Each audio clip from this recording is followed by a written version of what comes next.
Hi ಎಲ್ಲರಿಗೂ ನಮಸ್ಕಾರ. Welcome back to my YouTube channel.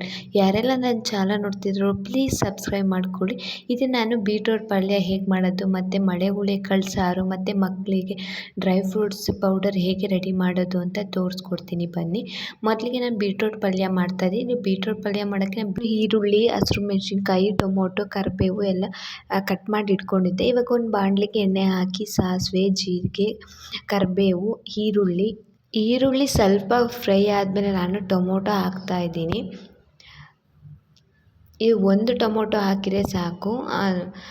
Tomato ಹಾಕಿದರೆ ಚೆನ್ನಾಗಿರುತ್ತೆ ಅಂತ ನಾವು ಒಂದು ಟೊಮೊಟೊ ಹಾಕ್ತೀವಿ. ಇವಾಗ ತುರಿದಿಟ್ಕೊಂಡಿರೋಂಥ ಬೀಟ್ರೋಟ್ನ ನಾನು ಒಗ್ಗರಣೆ ಒಳಗೆ ನಾನು ಸೇರಿಸ್ತಾ ಇದ್ದೀನಿ. ಇದು ಬೀಟ್ರೋಟು ಸ್ವಲ್ಪ ಹೊತ್ತು ಚೆನ್ನಾಗಿ ಮಾಗಿದ ರುಚಿಗೆ ತಕ್ಕಷ್ಟು ಉಪ್ಪು, ಅರಿಶಿನ ಪುಡಿ, ಬೇಕಾದರೆ ನಾವು ಕೊತ್ತಂಬರಿ ಪುಡಿನೂ ಹಾಕ್ಕೋಬೋದು. ಆಗ ಬೀಟ್ರೋಟ್ ಪಲ್ಯ ರೆಡಿಯಾಗುತ್ತೆ. ಚಪಾತಿ ಜೊತೆ ತುಂಬ ಚೆನ್ನಾಗಿರುತ್ತೆ. ಮೊಳೆ ಹುಳಿಕಾಳು ಸಾರು ಹೇಗೆ ಮಾಡೋದು ಅಂತ ನೋಡೋಣ ಬನ್ನಿ. ನಾವು ಯಾವ ರೀತಿ ಮಾಡ್ತೀವಿ ಅಂತ ಮುಂಚೆ ನಾನು ಖಾರ ರುಬ್ಬಿ ರೆಡಿ ಮಾಡ್ಕೊಂಡಿದ್ದೀನಿ. ಅದು ಇವಾಗ ಒಗ್ಗರಣೆಗೆ ಕುಕ್ಕರ್ಗೆ ಹಾಕಿ ನಾವು ಒಂದೇ ಸಲ ಕೂಗಿಸ್ತೀವಿ ಸಾಂಬಾರು.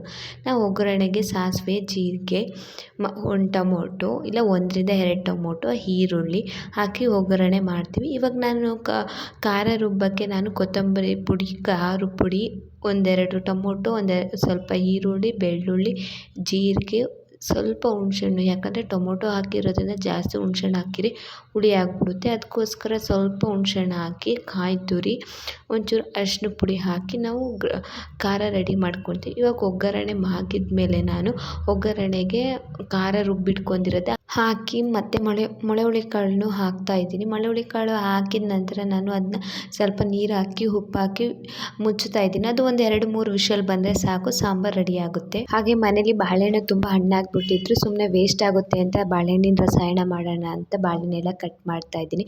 ಅದಕ್ಕೆ ಬೆಲ್ಲ, ತುಪ್ಪ, ಕಾಯಿ ತುರಿ ಹಾಕಿ ಮಿಕ್ಸ್ ಮಾಡ್ತಾಯಿದ್ದೀನಿ. ಬಾಳೆಹಣ್ಣಿನ ರಸಾಯನ ರೆಡಿ ಆಯಿತು. ಊಟದ ಜೊತೆಗೆ ತಿಂದ್ರಾಗುತ್ತೆ ಅಂತ ರೆಡಿ ಮಾಡಿದ್ದೆ. ಹಾಗೆ ಪಾಪುಗೆ ಡ್ರೈ ಫ್ರೂಟ್ಸ್ ಪೌಡರ್ ಖಾಲಿಯಾಗಿತ್ತು. ಹಾಗೆ ಡ್ರೈ ಫ್ರೂಟ್ಸ್ ಪೌಡರು ಮಾಡ್ಕೊಳ್ಳೋಣ ಅಂತ ನಾನಿಲ್ಲಿ ಬಾದಾಮಿ, ಗೋಡಂಬಿ, ಪಿಸ್ತಾ ತೊಗೊಂಡಿದ್ದೆ. ಇವಾಗ ನಾನು ಮೊದಲಿಗೆ ಬಾದಾಮಿನ ಹುರಿತಾ ಇದ್ದೀನಿ. ಯಾಕಂದರೆ ಬಾದಾಮಿ ಡ್ರೈ ಫ್ರೂಟ್ಸ್ನ ಹುರಿಯೋದ್ರಿಂದ ನಾವು ತುಂಬ ದಿನ ಸ್ಟೋರ್ ಮಾಡಿ ಇಟ್ಕೋಬೋದು. ಸಣ್ಣ ಮಕ್ಕಳು ಆಗಿರೋದ್ರಿಂದ ಅವಕ್ಕೆ ಹಲ್ಲು ಬಂದಿರಲ್ಲ, ಇನ್ನೂ ಅದನ್ನ ಹಾಕ್ಕೊಂಡು ತಿನ್ನೋಕ್ಕೆ ಬರಲ್ಲ.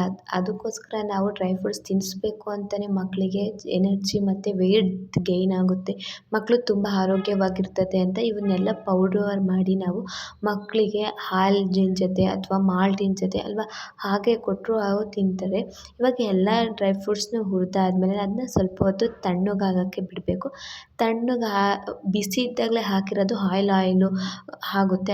ಒಂದು ಸ್ವಲ್ಪ ಹಾಕಿರೋದು ಆಯಿಲು ಅಷ್ಟು ಬಿಟ್ಕೊಳಲ್ಲ, ಉದ್ದುದ್ರಾಗಿ ಇರುತ್ತೆ.